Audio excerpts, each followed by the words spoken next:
Welcome everybody. Hi, it's Carol Rundle here. It's Thursday afternoon, and hey, how's everybody doing? Thursday afternoon here in Tucson, Arizona. The good news is that the fire in the mountains seems to be going out because we've had rain all day long here in the city and also in the mountains, which just doesn't normally happen at this time of year. Usually it's scattered and short. So thank you, God, for that. Welcome, everybody. I'm so glad to see you all. I thought it was time that I got to part 2 of the essential oils of the Bible that I shared some on a week or so ago. And so there were 6 more that I wanted to show you about. And let me just get to my trusty old slideshow here.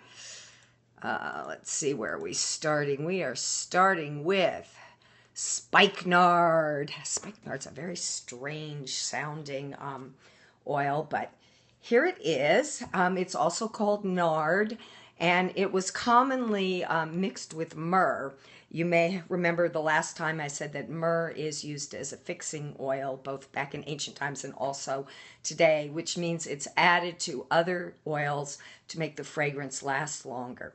So anyway, let me flip the camera over so you can see the screen, and don't forget to ask questions if you would like to know what okay, Spikenard. Let's go in a little bit so you can see that a little bit better. Okay, it's mentioned 7 times in the Bible directly and 10 times indirectly, and it was used to anoint Jesus before his death.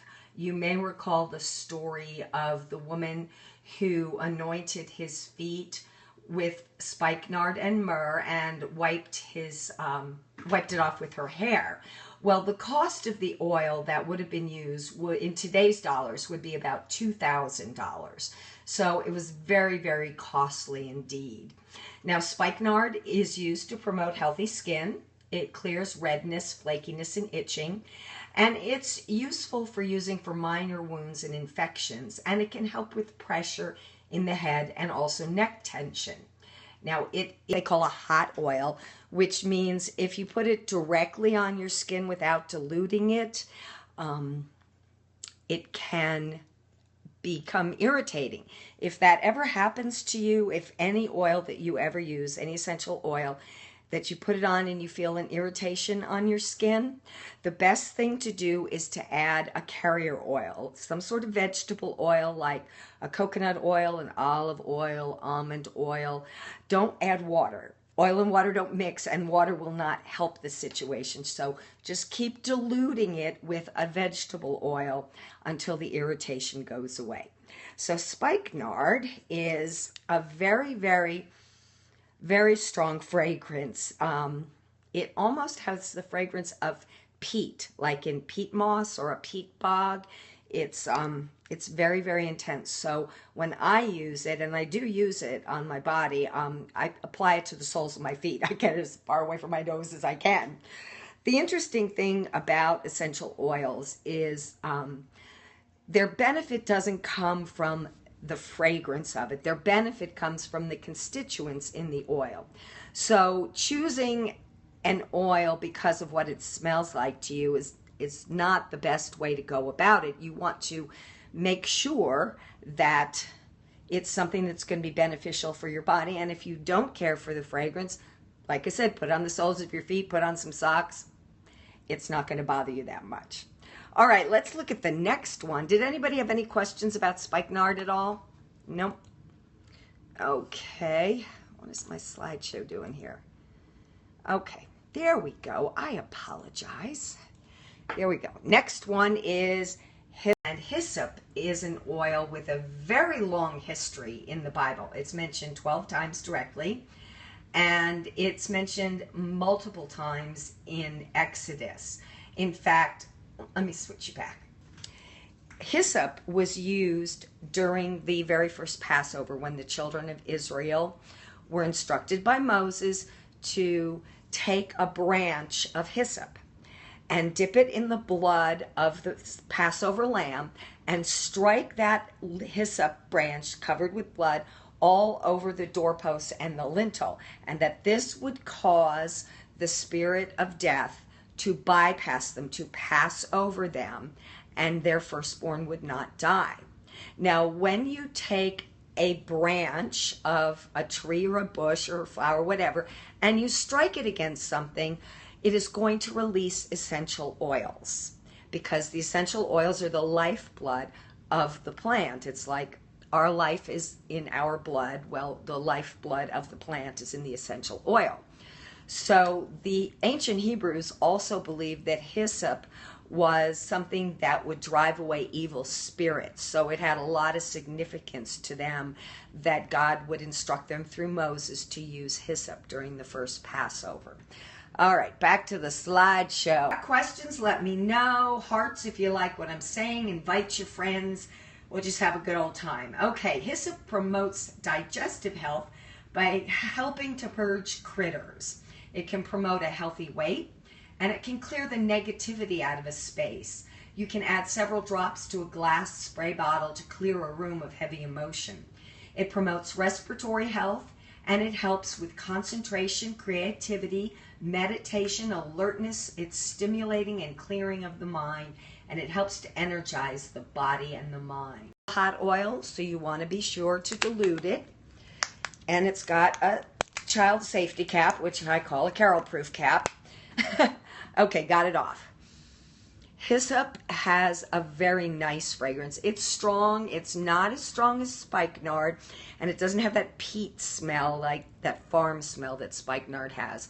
But it's definitely intense, but not nearly as intense as Spikenard. I would not hesitate using hyssop on other parts of my body besides just the soles of my feet, because actually it's got a pretty nice fragrance to it. Okay, the next one that we're going to talk about is aloes, A-L-O-E-S. And this has nothing to do with aloe vera, okay? Two completely separate things. In fact, in the Bible times, the aloes that they were referring to is actually the sandalwood tree. So let me skip back. Slideshow, okay. It was the main oil that was used in Jesus' burial, and 100 pounds of aloes and myrrh, which were both used after he died and was put in the tomb, and Nicodemus and later Joseph of Arimathea came to anoint him. Those oils would have been worth $150,000 to $200,000 today. So you can see how much love and respect those men had for their Lord. It will enhance our ability to sleep deeply. It supports vision, conditions wrinkled or chapped skin, helps promote the health of bone and connective tissue, soothes nervous tension, and may help clear deep-seated emotional and general. Now, sandalwood is a very, very, very mild oil. There's really not very much of a fragrance to it at all. It's almost like it's not even there. At least that's my interpretation of it. But, you know, it's one of those biblical oils, and, you know, you put the Bible with oils, and Carol's happy. So, hey guys, am I going too fast, too slow for you? Do you have any questions? Just let me know. Otherwise, I'll just plow forward. Okay, this next one is myrtle. Myrtle. Myrtle is a cool oil. Sorry, let me skip to the next slide. It's mentioned 6 times directly in the Bible, and it helps support proper thyroid function. So apply a drop over your throat. You don't have to use carrier oil because it's not a hot oil, but if you want to make it go further, then yes, add a carrier oil. And of course, my favorite carrier oil is fractionated coconut oil. And myrtle also helps to cleanse and optimize liver function.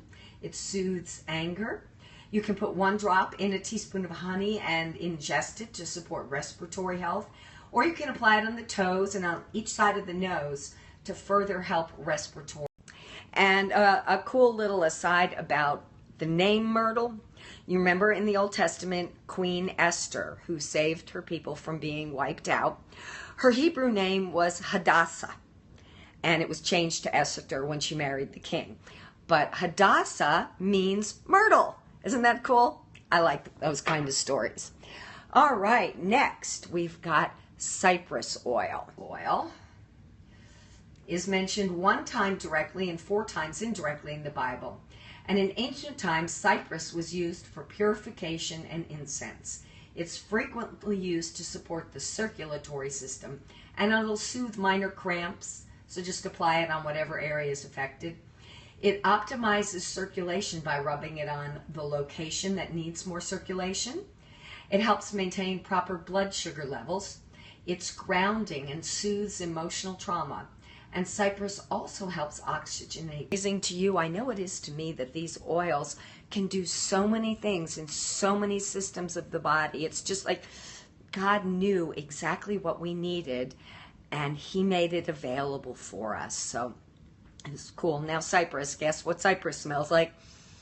It smells like pine trees, yes. It's not an overwhelming smell, but it's very fresh and very fragrant, and I love the smell of it. It also almost makes me think of Christmas. You know, when you go in somebody's house and they have a fresh cut tree in there, that's what cypress smells like. It's really cool. Okay, and the very last oil that I want to talk to you about is called Rose of Sharon. Now, the Rose of Sharon is only mentioned 1 time in the Bible directly and 2 times indirectly. It's also known as rock rose, and in modern day parlance, it's called cistus. Cistus. Cistus, yes. And this was mentioned in the Song of Solomon. It's a beautiful oil. It has a soft honey-like scent. You can apply 4 or 5 drops along the spine to help support immune health. It promotes proper circulatory health and blood clotting. You can use it topically for minor tension and aches, and it helps to quiet the nerves. To be honest with you, I don't get much of a honey aroma when I smell this, but everybody is different. That's why it's so awesome to have so many different kinds of oils, you know, because the way each person interprets the fragrance is different. The way it works in each person's body is different, because God made us all different and we're all special to him. And he made all these wonderful oils for us to enjoy.